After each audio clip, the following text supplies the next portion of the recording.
West really, my good people. So I want to break down these charges that Almighty Suspect, my nephew, my good people. Shouts to him and his entire family. Free sus. I just want to start out by saying free sus.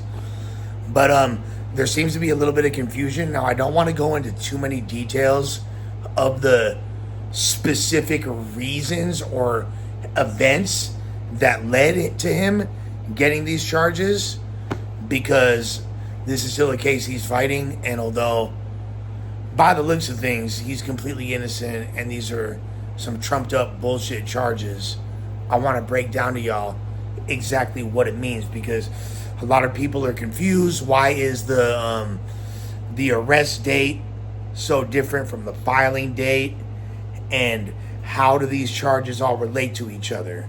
So this actually is two different incidents. Two different instances. The original arrest was for a gun case, so he'd actually no. So per my understanding, and I could be wrong, but this is my understanding, the original arrest that you see on there that happened in 2023, I believe, was the charges that are the stalking and the pepper spray and a felon in possession of pepper spray charges. Now, that stems from an incident. Like I said, I don't want to say too much about what happened, all right? Because although he's completely innocent, I'm not going to say anything that could potentially jeopardize or do anything besides highlight him in a favorable light to law enforcement, whoever may be watching. You know, they watching my shit and as well as the DA and the judge, etc.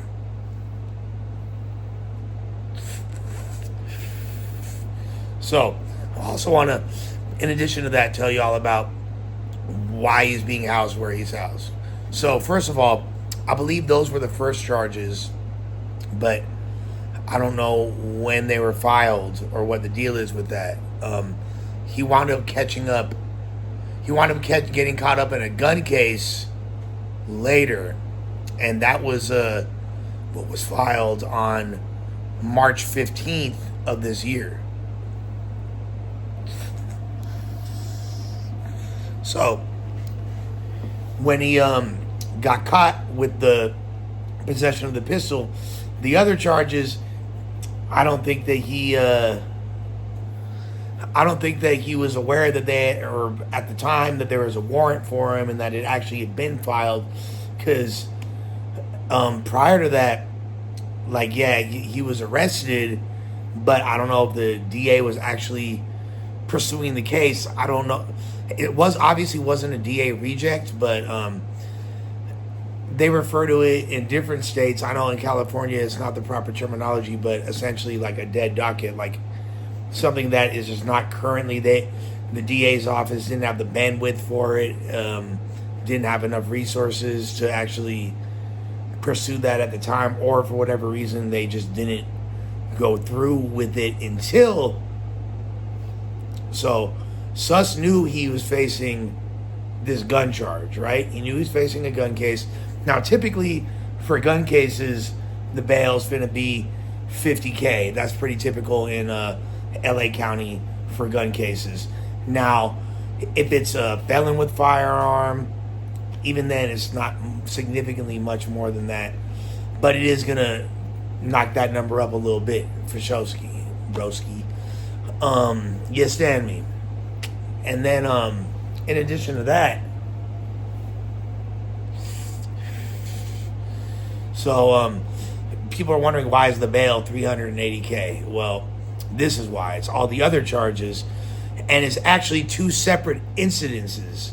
So he wound up, like I said, he picked up these other charges, then, and if I get clearance from his family and all that, I may or may not, because I still kind of feel funny about talking about the specific details of somebody so close to me's case.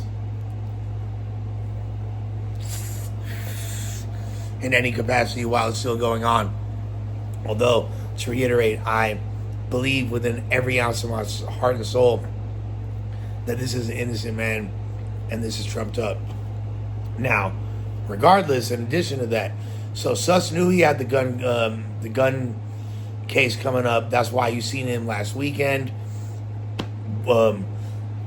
at the Dior store. Right, he was at the Dior store, a Men's Warehouse, or somewhere in between. Macy's, I don't know, Bloomies. He got himself a fly suit. You feel me? Work/church pants. No, it was a fly suit. I ain't gonna lie. And he was showing up in his Sunday best. He knew it. So I want to make this clear, and I said it on No Jumper. I'll say it again. Nothing, and this is straight from his family telling me this. This has nothing to do with No Jumper in any capacity. This has nothing to do with the Brandon incident. This has nothing to do with Rich Grinder or whatever, that dude. And like, so this has nothing to do. These charges were he already had that case. Now, I don't know if the footage from the No Jumper incident was shown during his bail hearing.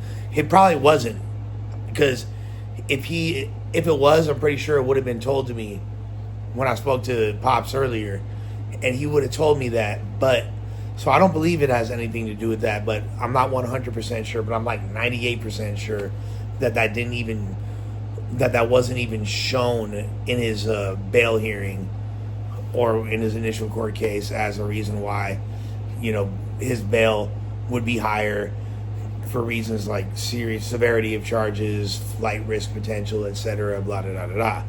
Now, in addition to,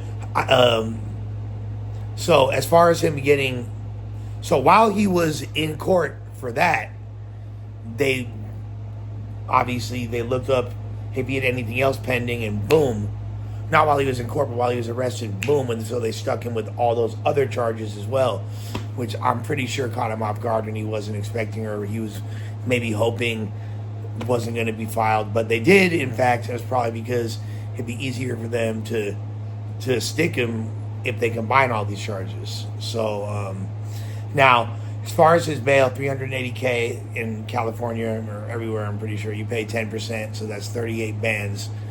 I'm pretty sure that is not as much of an issue as providing collateral. You need to provide, for bonds of that size, you need to provide normally like property, like paperwork, owner, just so that you own property or have assets, vehicles, etc. Normally, if something of that magnitude would probably be property that can be used as collateral in case whoever it is jumps bail and decides to shake Speezy and do the dash, do the take, cut Ank Bank, whatever, you feel me? So with that being said, that means remove your ankle monitor. So that is probably the biggest hurdle right now in him getting bonded out. However, there is still a possibility of that occurring, and I really hope it does happen. Really hope the charges get dropped, but that seems more likely. Now, a lot of other people are talking about suspect is why is he in the towers? And then they're trying to put jackets on him as far as like, oh, is he gonna be in the wrong color jumpsuit? You feel me? Is he gonna be in the yellows, whatever? Is he gonna be in this color, that color? Is he a PC? Da da da da. There's no indication, although the towers are known for having that. They're also known for processing. So if there's overflow in other facilities and or for processing, it's very typical that someone incarcerated in LA County will spend their first week before they get housed for real in the towers for processing. So there's no indication that he's PC'd up or anything of that nature. Me knowing Suss, knowing the people he knows, and his the respect people have for him, plus his celebrity status, I'm pretty sure, and the fact that he's been incarcerated several times before, he knows how to maneuver. I'm not worried about him in that regard. I'm pretty sure he's going to be straight. Is he going to have to run some fades? Most likely everybody has to run fades. I don't know if some of his former homies might want that. Other than that, though, I'm pretty sure he's well taken care of, and he's standing on 10. Once I get more information on how to put money on his books, I'll do a video explaining that process. Hopefully that's not necessary, but if it is, I'll be the first to let y'all know. With that being said, let me know your thoughts on everything in the comments. Thank you for your support. Like, share, subscribe. Run it up. Come on, man.